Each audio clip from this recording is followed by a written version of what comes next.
Pour ce TP, on va faire un tableau d'affichage de score pour des matchs. Vous savez, des matchs de foot, basket ou de rugby.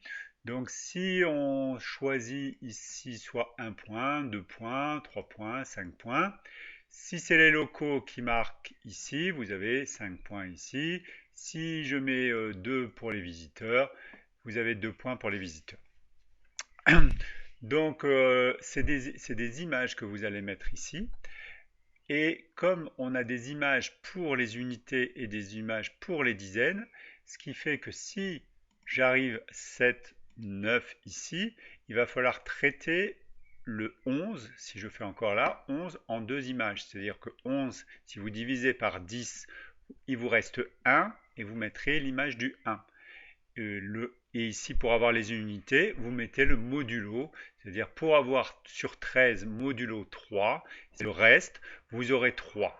Voilà, pareil pour les visiteurs. Ici, pareil, on augmente, etc. Ici, vous avez des radio-boutons, vous avez 4 radio-boutons que vous regroupez dans un groupe box, ce qui veut dire qu'il n'y en aura qu'un seul qui sera actif à la fois. Il n'y a aucun code à faire, mais c'est actif à chaque fois. Vous leur mettez en texte 1, 2, 3, 5. Pourquoi? Parce que vous allez me faire une fonction qui permettra de récupérer le radio-bouton qui est checké. Donc vous mettrez, je vous ai donné le code dans le TP, dans l'énoncé du TP. Et donc, vous allez regarder tout le groupe du premier au dernier et vous allez regarder celui qui est checked, que le checké est bon.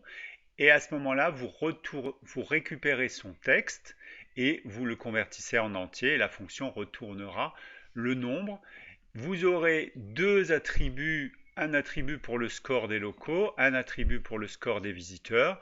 Suivant le bouton que vous appuyez, vous récupérez le nombre du radio-bouton qui est checké et vous l'additionnez à ce score.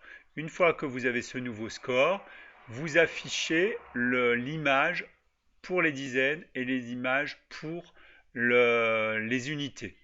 Donc pour l'image, je vous ai dit que vous allez faire le chemin où sont les images, donc c'est une string, plus vous mettez l'entier que vous retourne la fonction qui sait lequel des radio-boutons est checké, et vous n'oubliez pas de rajouter encore une double code, donc une string de .jpg.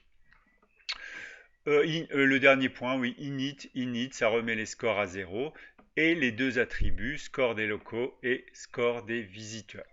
Voilà, c'est un peu plus compliqué que les TP précédents C#, mais il n'y a pas beaucoup de différence. Comme ça, vous verrez les radio-boutons et vous verrez les picture box pour afficher les images. Bonne semaine.